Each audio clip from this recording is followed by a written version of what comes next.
So my students have all finished their hydrophobic mazes, and these are just a couple of examples. Usually to test them after they spray them, and just put a drop of water on it, and you can see it rolls around pretty nicely. Any kind of downhill on them, and that drop will just continue to roll. It's kind of cool. It's a good example. I could use it in my science classes as well.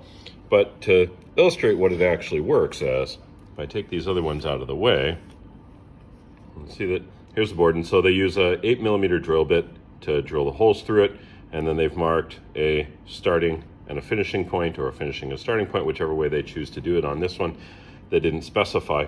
To do it, I'll bring in just some water in a water dropper and use the pipette to drop a couple of drops. You can make it big, you can make it small, it doesn't really matter.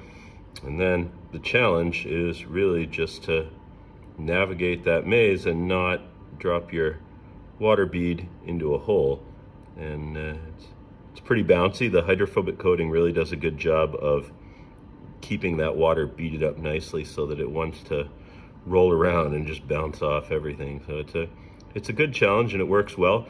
And it's cool that the students enjoy it. It's something they can take home. It's something they can practice with and share with their family. And the hydrophobic coating will last quite a while. So it's a good project that they can continue to have and to play with and show off to their friends, and something to remember from the class. And I really like having projects that they can take home and have something to remember what they've done. And if you drop through, then it just goes down out of the table.